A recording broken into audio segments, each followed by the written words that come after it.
¿Sabías que existen películas que fueron prohibidas, canceladas o silenciadas incluso antes de llegar a las pantallas? No porque fueran malas, sino porque llegaron demasiado lejos. No estamos hablando de películas prohibidas por contenido sexual o violencia gratuita. Estamos hablando de películas que mostraron cómo funciona realmente la élite. Los rituales secretos, la caza humana por diversión, el control mental y la desaparición de quienes se atreven a revelar la verdad. Directores murieron poco después de terminar sus películas.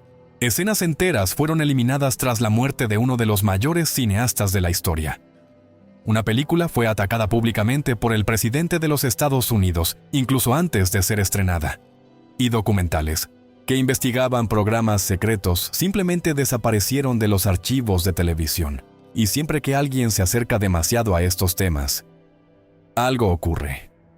Hoy vamos a examinar 5 casos de películas con hechos documentados, con coincidencias demasiado específicas como para ser ignoradas, con muertes que la lógica no explica fácilmente, y con archivos que deberían existir y que ya no existen. Porque la pregunta que queda al final no es sobre las películas, es sobre lo que ocurre con quienes deciden mostrar lo que no debería mostrarse.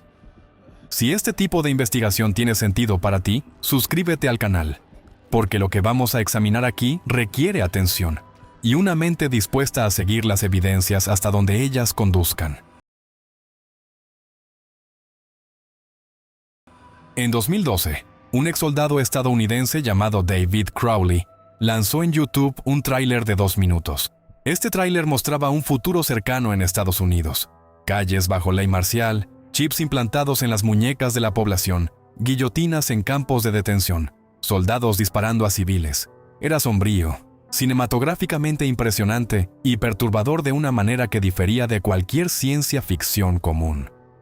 El proyecto se llamaba Gray State, Estado Gris. El tráiler se lanzó sin inversión alguna en marketing. En días, acumuló decenas de miles de visualizaciones. En semanas, superó los 30,000 seguidores en las redes sociales. Personas que enviaban dinero, ofrecían ayuda. Querían ver esa película existir. David comentó esto en sus grabaciones personales. Tengo 4,000 fans, incluso antes de tener un tráiler conceptual. Cuando lo lancé, explotó a 32,000. Son los proverbiales peces en un barril. Cada vez que hablas de nueva orden mundial, sacan la billetera. La frase suena cínica cuando se saca de contexto, pero lo que viene a continuación es aún más revelador. David Crowley había servido en el ejército estadounidense.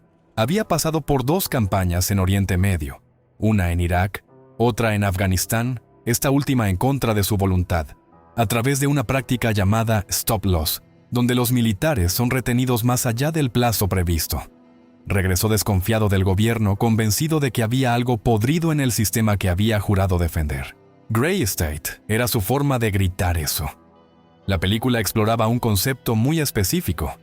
¿Qué sucede cuando el propio gobierno estadounidense vuelve las armas contra su población? No era una fantasía lejana. Estaba basado en documentos reales, en programas existentes, en tecnologías ya desarrolladas. David decía en entrevistas que no estaba inventando, sino que estaba extrapolando lo que ya existía. En 2014, tuvo una reunión con productores interesados en el proyecto. La reunión fue grabada en audio por él mismo, un hábito que mantenía para registrar sus pensamientos. En esa grabación escuchamos a un David completamente diferente del que sus amigos conocían. Calculador, analítico, casi manipulador, en la forma en que evaluaba a los productores en tiempo real.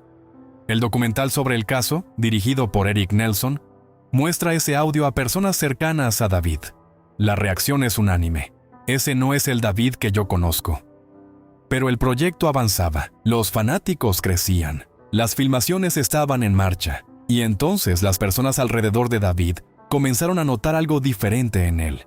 Amigos relatan que él se fue aislando progresivamente, cortó contacto con personas cercanas. En una fiesta de cumpleaños de su hija Ranilla, de 5 años, quienes estaban allí describieron un ambiente extraño. David y su esposa Comel no se hablaban. Un silencio tenso llenaba la casa. Nunca había sido así en ese lugar, dijo un amigo al documental. 2 meses después, la hermana de Comel hizo un viaje de 17 horas desde Texas, porque la familia había perdido contacto con la pareja. Ella llegó a la casa. Tocó el timbre. La puerta se abrió. Pero quien apareció fue David, no Comel. Él no dejó entrar a la cuñada. Nunca más volvió a ver a su hermana. Un audio grabado por el propio David en la misma época ofrece un vistazo de lo que sucedía en esa casa. Él describe a Comel colapsando durante el almuerzo, temblando, llorando, repitiendo frases que sonaban como una revelación religiosa. Viniste de muy lejos para encontrarme. Ronnie tiene que venir con nosotros. El tiempo no es de nuestro mundo. En enero de 2015, un vecino notó que las luces de la casa de David permanecían encendidas día y noche, durante semanas. El periódico del domingo se acumulaba en la puerta. Llamó a la policía. Dentro de la casa se encontraron 3 cuerpos. David Crowley, 29 años, Comel Crowley, 28 años, y Rania Crowley, 5 años, abrazada al cuerpo de su madre. Habían muerto semanas antes.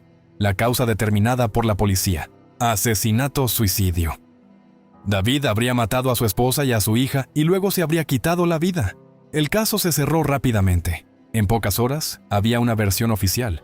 Pero hay preguntas que esta versión no responde. David había dejado un proyecto cinematográfico inacabado con una base de fans masiva, financiamiento en curso y filmaciones parcialmente concluidas.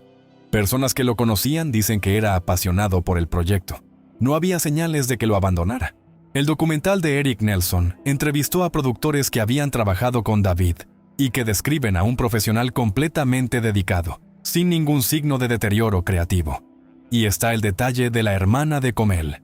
Si David ya había decidido matar a la familia, ¿por qué bloquear el acceso de alguien que podría haber avisado a las autoridades con semanas de anticipación? Eso solo tiene sentido si había algo que no quería que se viera dentro de esa casa. La teoría que circula entre los seguidores del proyecto es directa. David fue silenciado. El gobierno que él estaba exponiendo llegó primero. El documental de Nelson cuestiona esta versión y señala los diarios personales de David y los audios que sugieren un estado mental deteriorado en el periodo final. Es una narrativa coherente, pero también es, como admite el propio Nelson, una narrativa construida a partir de material seleccionado. Lo que sabemos con certeza: Grey State nunca se completó. David Crowley está muerto, y la película que quería hacer, sobre un gobierno que vuelve las armas contra su propio pueblo, sigue existiendo solo como un tráiler de 2 minutos, que ha acumulado millones de visualizaciones, y ninguna respuesta definitiva. Si estás comenzando a darte cuenta de que estas historias no son casos aislados, que hay un patrón cada vez que alguien se acerca demasiado a ciertos temas, impulsa este video. Eso hace que YouTube entregue más nuestro video, ayudando en el crecimiento de nuestro canal. En febrero de 1999, Stanley Kubrick reunió en un teatro privado a un grupo selecto de personas: ejecutivos de Warner Bros., miembros del elenco, colaboradores cercanos. Iba a mostrar la versión final de su nueva película. Kubrick tenía 70 años y había tardado 2 años en filmar esta obra.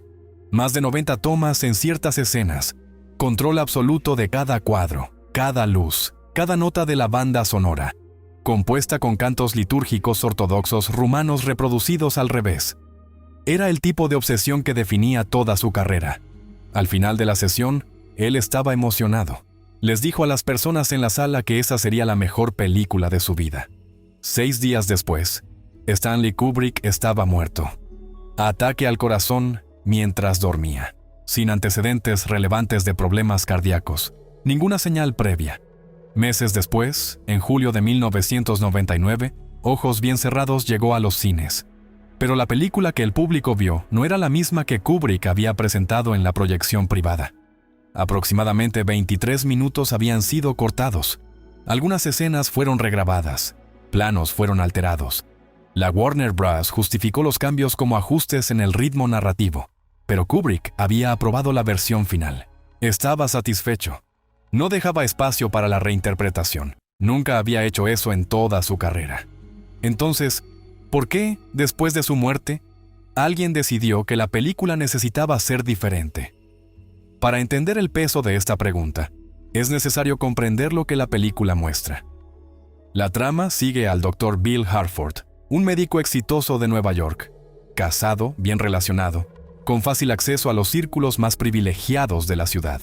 Después de una noche de fiesta en la mansión de un paciente millonario, comienza un viaje nocturno por la ciudad y va atravesando capas de una realidad que siempre ha estado allí, pero que es invisible para quienes no saben dónde mirar. Hasta que alguien le da una contraseña y una dirección. Lo que él encuentra en esa mansión aislada es perturbador no por la violencia, no hay ninguna, sino por el orden. Todos están enmascarados, mantos ceremoniales, movimientos coreografiados con precisión litúrgica, una jerarquía silenciosa que cada participante conoce y respeta sin que se diga una palabra. No es una fiesta, es un ritual, y tiene reglas absolutas. Bill es descubierto como intruso, es llevado al centro del salón. Una figura enmascarada lo confronta ante todos. La amenaza es velada pero inequívoca. Él vio lo que no debía haber visto, y hay un precio que pagar. Una mujer se ofrece en su lugar. Se sacrifica para que él pueda irse. Días después, un magnate que él conoce de los círculos sociales de Nueva York lo invita a una reunión privada. Con calma y sofisticación, explica las reglas. Estas personas no son quienes parecen ser en público. Son figuras extremadamente poderosas. Hacer preguntas, intentar identificar rostros, revelar lo que se ha visto. Todo eso puede traer consecuencias irreversibles. Bill llega a casa después de una noche tratando de investigar lo que sucedió. Encuentra sobre la almohada, al lado de su esposa dormida, la máscara que había usado en la ceremonia. Alguien estuvo dentro de su casa mientras ella dormía. Alguien sabe quién es él. El mensaje no necesita palabras. Kubrick no estaba inventando este universo. Había pasado años estudiando sociedades secretas, rituales de iniciación, órdenes herméticas, estructuras de poder que operan fuera de las instituciones públicas. Los símbolos en las paredes de la mansión, los gestos de los participantes, la jerarquía espacial del ritual. Todo sigue patrones documentados en textos sobre órdenes secretas medievales y modernas. No estaba creando ficción, estaba traduciendo a imágenes lo que ya existía. Hay una escena que pasó desapercibida para muchos espectadores. Después del ritual, mientras es seguido por las calles de Nueva York, Bill se detiene en un kiosco de periódicos. El titular destacado dice, "Lucky to be alive", con suerte de estar vivo. La lectura obvia es sobre el personaje, que escapó de consecuencias peores. Pero hay otra interpretación, que Kubrick estaba señalando su propia situación, que después de acercarse a ese material, él mismo tenía suerte de seguir vivo. 6 días después de mostrar el corte final, él estaba muerto. En 2019, cuando Jeffrey Epstein fue arrestado, algo inesperado sucedió. Ojos bien cerrados volvió al centro del debate público. No porque hubo un relanzamiento oficial, sino porque los documentos del caso Epstein revelaron detalles que generaron una comparación imposible de ignorar. Entre las evidencias recolectadas en la isla privada de Epstein, Little St. James, en las Islas Vírgenes Americanas, fotografías mostraban una sala entera repleta de máscaras, decenas de ellas. Máscaras ornamentadas, rituales, venecianas, formas que evocaban antiguas tradiciones esotéricas. Exactamente el tipo de máscara utilizada en el ritual de la película de Kubrick. Los testimonios de las víctimas describían ciclos de fiestas, sustancias que borraban memorias, acuerdos de silencio, figuras poderosas que llegaban y partían sin nombre. Los registros de vuelo mostraban una red de conexiones que atravesaba la política, la academia, el entretenimiento y las finanzas globales. Una jerarquía invisible operando con reglas propias, protegida por capas de dinero, influencia y silencio. Kubrick había filmado esto en 1999. Había sido descartado como un drama psicológico pretencioso. Había sido olvidado durante 20 años. Y entonces la realidad alcanzó a la ficción, punto por punto. El guionista Roger Avary, en una entrevista en el podcast de Joe Rogan, planteó una cuestión sobre la escena final de la película. Bill y Alice llevan a su hija Elena a una tienda de juguetes en Navidad. Hay una conversación sobre seguir adelante, olvidar lo que sucedió.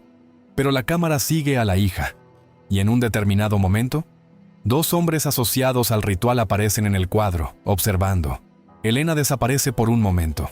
Avary sugiere que en la versión original de Kubrick, esta escena era más explícita, que la pareja había acordado implícitamente entregar a su hija a la sociedad secreta como precio por el silencio. Si eso existía, fue eliminado. Lo que llegó al público es lo suficientemente ambiguo como para ser negado. También están los relatos, ampliamente difundidos, nunca confirmados oficialmente, de que Kubrick le habría dicho a Nicole Kidman durante el rodaje que el mundo está controlado por pedófilos, una afirmación que, en ese momento, sonaría excéntrica o paranoica, que, tras los documentos del caso Epstein, suena como una descripción factual. Lo que sabemos, Kubrick hizo la película. Entregó el corte final. Dijo que era el mejor trabajo de su vida. Murió 6 días después. Se eliminaron 23 minutos. Y cuando la realidad que había retratado finalmente salió a la luz, 2 décadas después, el mundo descubrió que no había inventado nada. En agosto de 2019, Universal Pictures estaba a punto de lanzar una película llamada The Hunt. El estreno estaba programado. Los trailers ya circulaban. Y entonces ocurrieron, en rápida sucesión, 2 tiroteos masivos en Estados Unidos. Universal pospuso el lanzamiento. Hasta ahí, una decisión comprensible. El problema vino después. Alguien que había asistido a una proyección de prueba de la película se acercó al presidente Donald Trump con partes de la historia. Trump se fue a Twitter. Y lo que escribió transformó una película de acción en un campo de batalla político. Él llamó a la película peligrosa. Dijo que Hollywood era realmente mala y fabricaba su propia violencia. Afirmó que la obra había sido concebida para incitar el caos. La película de una productora de Hollywood había sido atacada nominalmente por el presidente de los Estados Unidos incluso antes de ser lanzada. ¿Por qué? ¿Qué había en esa película que perturbó tanto? La premisa: 12 personas despiertan en un campo abierto, amordazadas, sin saber dónde están. Encuentran una caja llena de armas. En segundos se dan cuenta de que están siendo cazadas. Lo que no saben, todavía, es por quién y por qué. Los cazadores son miembros de la élite liberal americana. Los cazados son personas comunes, partidarios de Trump, figuras de la derecha, personas con posiciones políticas que la élite considera deplorables. Una referencia directa a un comentario de Hillary Clinton durante la campaña de 2016. La élite se reunió en una isla aislada para cazar a estos enemigos por deporte, como si fueran animales. La película es una sátira, es explícitamente irónica.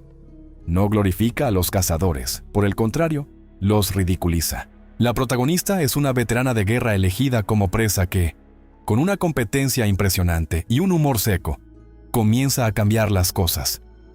La actriz Betty Gilpin domina cada escena en la que aparece. Ella es la antítesis perfecta de lo que los cazadores esperaban encontrar.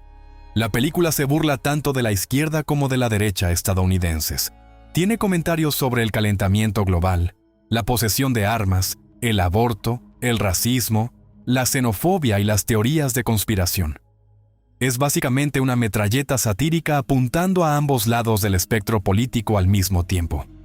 Pero fue la izquierda rica y poderosa, los cazadores, la que se quedó con la imagen más perturbadora. Y fue eso lo que generó la reacción. Porque The Hunt no solo estaba inventando una historia, estaba capturando una ansiedad real. La sensación que muchos estadounidenses tienen de que existe una clase dominante que los mira con desprecio, que los considera desechables, que haría cualquier cosa para deshacerse de ellos, y colocando esa ansiedad en la pantalla con violencia explícita y humor ácido. La lógica de la película es directa. Hay una élite que nos caza, no necesariamente con escopetas en una isla, sino con políticas, con narrativas, con el control de las instituciones.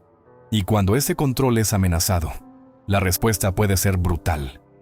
Los guionistas, Nick Cuse y Damon Lindelof, conocidos por el público de series como Watchmen, estaban claramente dialogando con un momento político específico. La película está llena de referencias a la carrera electoral de 2016, a figuras reales de la política estadounidense, a debates que dominaron las redes sociales durante años. Y en medio de todo esto, hay una referencia al libro La Revolución de los Animales, de George Orwell, que es, en su esencia, una historia sobre cómo quienes hablan de igualdad a menudo solo quieren cambiar a quienes están en el poder. El lanzamiento fue reprogramado para marzo de 2020. Luego vino la pandemia. Nueva cancelación. El estudio, sin ventana de exhibición, optó por lanzar la película en plataformas digitales. Una estrategia para minimizar pérdidas que, irónicamente, garantizó que la película llegara a muchas más personas de las que habría llegado en un estreno convencional. Pero el daño ya se había hecho de otra manera. La película entró en la conciencia pública como la película que Trump prohibió, incluso antes de ser vista. Y con eso, cualquier debate sobre lo que realmente decía quedó contaminado por la polarización que la rodeaba. Lo que los creadores querían mostrar quedó, en gran parte, enterrado por la polémica en torno a quién estaba siendo ofendido. Y quizás esa sea, al final, la respuesta más reveladora de todas.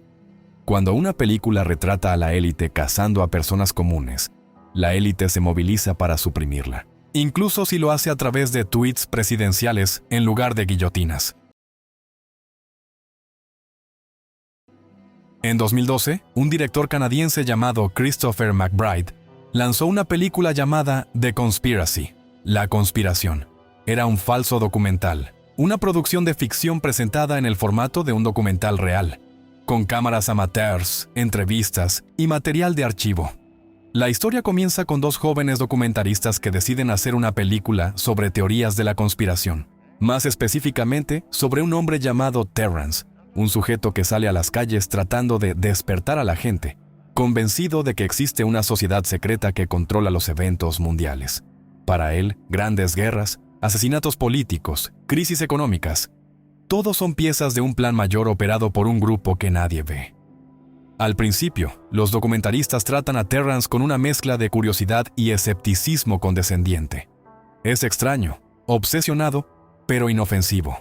La película que están haciendo es sobre la cultura de las teorías de conspiración, no sobre las teorías en sí. Y entonces, Terrance desaparece, de la nada, sin aviso, dejando atrás todo el material de investigación que representaba años de su vida. Para los documentaristas, esto es extraño, pero también es un giro narrativo irresistible. Ellos continúan la investigación de Terrance, y el documental cambia completamente de naturaleza. Deja de ser sobre quienes creen en conspiraciones y pasa a ser sobre una conspiración específica que Terrance estaba investigando. El objeto de la investigación se llama Club Tarsos, una sociedad secreta que supuestamente existe desde hace siglos, con miembros en posiciones de poder alrededor del mundo, y que se reúne periódicamente para rituales que mezclan iniciación, lealtad y una prueba muy particular de compromiso. La película hace algo inteligente que va más allá de la trama. La forma en que está montada imita deliberadamente el lenguaje de las teorías de la conspiración. Dos imágenes sin conexión directa se colocan una al lado de la otra, para sugerir una relación. Un apretón de manos común en un contexto ritual es inmediatamente seguido de imágenes de dos líderes mundiales saludándose, y el espectador instintivamente busca un patrón. El montaje crea significado donde antes no había nada. Eso es exactamente lo que hacen las teorías de la conspiración. Y la película te está mostrando, conscientemente, el mecanismo mientras te hace caer en él. En el punto central de la narrativa, los documentaristas logran infiltrarse en una reunión del Club Tarsos. Visten ropa adecuada, esconden cámaras, pasan por el proceso de entrada. Lo que encuentran es un ritual de iniciación, una cabaña, un juramento, una máscara. Quien sale de la cabaña con una máscara común está del lado de los cazadores. Quien sale con una máscara diferente, la máscara de toro, es la presa.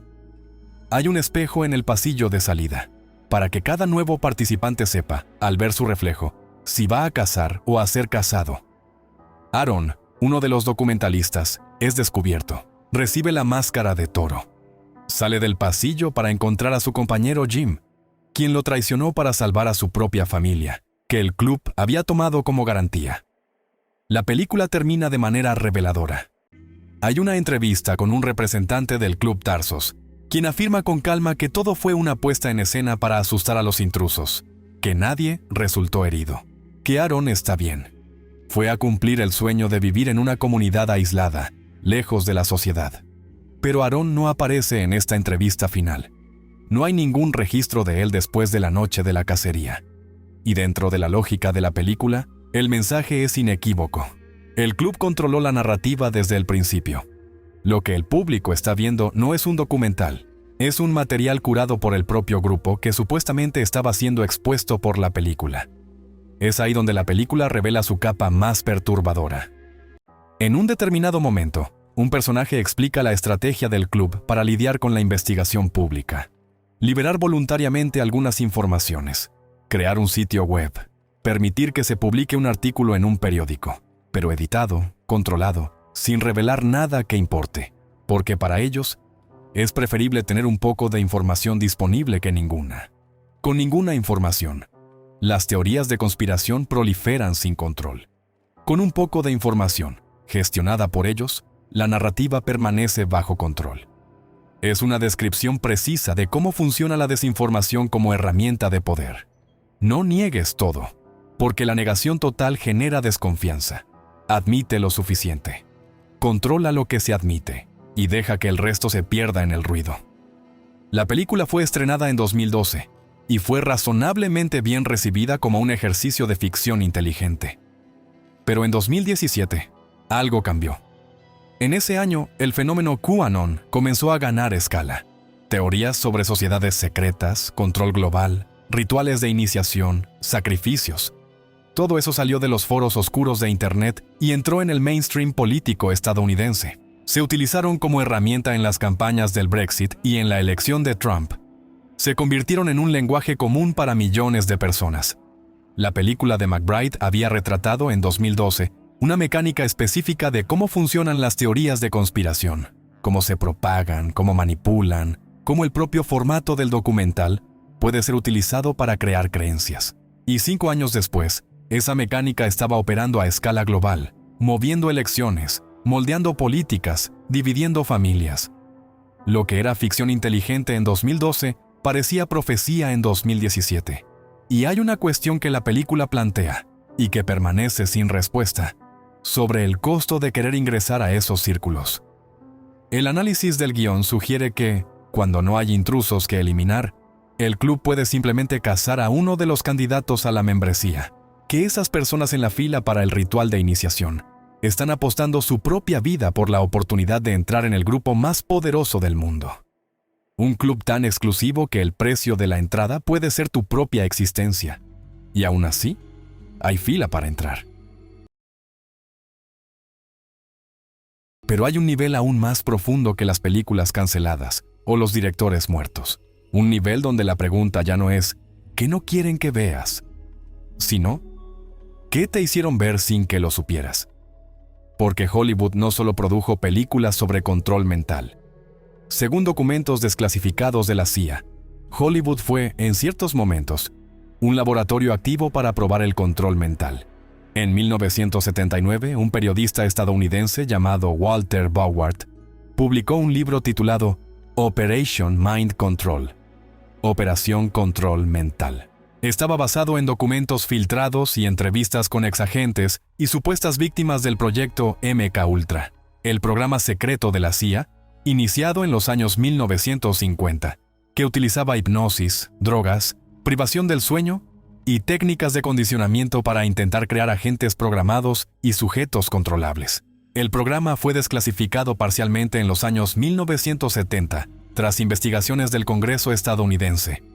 El libro de Bowart se convirtió en la base para una serie de documentales y entrevistas televisivas que intentaron exponer no solo el programa en sí, sino su conexión con la industria del entretenimiento. La tesis central: la CIA utilizaba el cine y la televisión no solo como cobertura para operaciones, sino como herramienta activa para probar reacciones subliminales en poblaciones enteras. No necesitabas estar en una celda de experimentos para ser sujeto del programa. Solo necesitabas ver la película correcta, a la hora correcta, con la banda sonora correcta. Y entonces esas cintas desaparecieron. Entrevistas originales con exagentes de la CIA y sobrevivientes declarados del MKUltra, grabadas por grandes cadenas de televisión estadounidenses como ABC. Simplemente han desaparecido de los archivos. No fueron destruidas oficialmente. No fueron catalogadas como perdidas. Simplemente ya no están allí. Hoy existen solo en versiones de calidad degradada, circulando en rincones oscuros de Internet, como si hubieran sido copiadas de copias hasta volverse casi irreconocibles. La degradación de la imagen no es solo técnica, es narrativa. Cuando ves algo granuloso, distorsionado, de bajísima calidad, tu cerebro lo clasifica automáticamente como menos confiable. La mala calidad funciona como un descrédito automático. Quizás sea una coincidencia, quizás no. Pero el caso más documentado de supresión cinematográfica relacionado con el control mental no es un documental oscuro. Es una de las películas más importantes de Hollywood. En 1962 se estrenó El candidato de Manchuria, The Manchurian Candidate. La película sigue a un soldado estadounidense que regresa de la guerra de Corea después de haber sido sometido a un lavado de cerebro en una instalación comunista. Ha sido programado para asesinar a un objetivo. Un gatillo implantado en su mente que puede ser activado en cualquier momento por quien controla el programa. El personaje no sabe que está programado. Actúa con normalidad, parece normal, hasta que se pronuncia la palabra correcta y el asesino despierta. La película fue un fracaso crítico. Frank Sinatra, protagonista y titular de los derechos, estaba orgulloso de la producción. Entonces, en noviembre de 1963, John F. Kennedy fue asesinado en Dallas, y algo extraño sucedió con el candidato manchuriano. La película fue retirada de circulación, silenciosamente, sin anuncio oficial, sin explicación pública. Simplemente desapareció de los cines y de la televisión. Durante casi 25 años, prácticamente nadie pudo verla. La versión más aceptada es que el propio Frank Sinatra ordenó la retirada, perturbado por la similitud entre la premisa de la película y las circunstancias reales del asesinato del presidente. Otros dicen que recibió una sugerencia de que sería prudente eliminar la película. Ninguna de las versiones ha sido oficialmente confirmada. Lo que sabemos, una película sobre un asesino programado por una élite para eliminar a una figura política, fue suprimida inmediatamente después del asesinato de un presidente estadounidense, y permaneció suprimida durante décadas. Existe aún otra capa de este mecanismo, menos dramática, pero quizás más sistemática. En la industria cinematográfica, hay una práctica llamada turnaround. Cuando un estudio compra los derechos de un guión y luego decide no producirlo, los derechos quedan archivados. El autor puede intentar recomprarlos, generalmente a un costo prohibitivo, o el guión simplemente desaparece en un cajón para siempre. La teoría, ampliamente discutida en círculos de guionistas independientes, es que los grandes estudios utilizan esta práctica no solo por decisiones comerciales, sino como una forma de garantizar que ciertos guiones nunca existan como películas. Compras el guión. No para filmarlo, para asegurarte de que nadie lo filme. Guiones que detallan mecanismos de control de masas. Guiones basados en testimonios de ex-integrantes de programas gubernamentales. Guiones que presentan en forma de entretenimiento lo que no se puede decir directamente. Comprados. Archivados. Olvidados. Y aún existe la cuestión que pocos plantean abiertamente. ¿Y si el problema no es solo lo que se ha suprimido, sino lo que se ha colocado deliberadamente?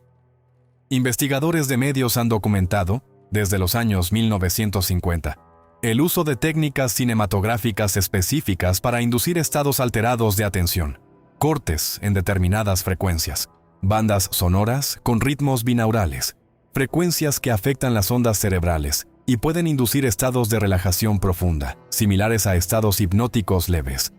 Iluminación calibrada para reducir la actividad crítica del córtex prefrontal, la parte del cerebro que analiza, cuestiona y rechaza información.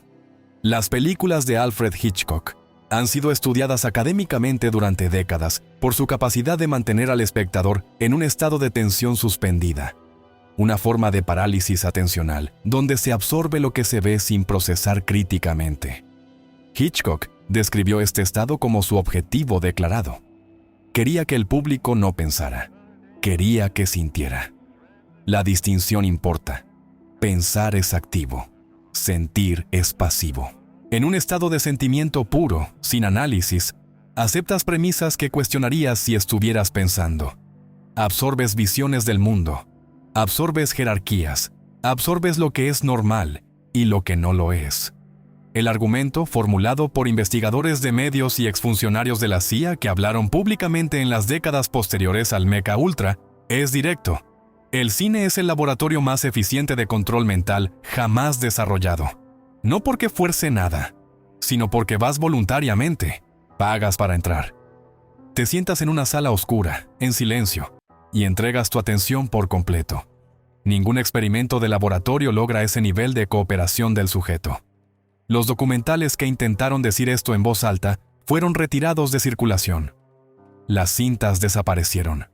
Los directores que insistieron en el tema encontraron puertas cerradas, proyectos financiados de repente sin presupuesto, distribuidoras que retrocedían sin explicación, carreras que simplemente se detenían. No con violencia, con silencio, con la ausencia de oportunidades, con el olvido que el sistema reserva para quien señala el mecanismo, porque puedes prohibir una película, pero la forma más eficiente de hacer desaparecer una idea no es prohibirla, es asegurarte de que nadie con recursos para ampliarla vuelva a conseguir trabajo. En los 5 casos, el patrón es el mismo. Alguien crea algo que señala cómo funciona realmente el poder. Y luego sucede algo, una muerte, una cancelación, una supresión, un ataque coordinado, un silencio que se instala y no se va más, que garantiza que esa cosa no llegue al público de la manera en que fue concebida, o que llegue de una forma que no pueda ser tomada en serio. No prohíben lo que es mentira. Prohíben, o silencian, o distorsionan, o hacen desaparecer lo que es peligroso para el sistema. La cuestión que queda no es cuál de estas películas se acercó más a la verdad. Es lo que haces con lo que acabas de ver. Porque las máscaras aún existen. Las cacerías aún ocurren. Con otros nombres, en otros formatos. Las jerarquías aún operan. Y la sala oscura donde te sientas voluntariamente, entregando tu atención, sigue siendo el laboratorio más eficiente del mundo. La diferencia ahora es que sabes cómo funciona el sistema. Si este tipo de investigación te importa, suscríbete al canal y activa las notificaciones.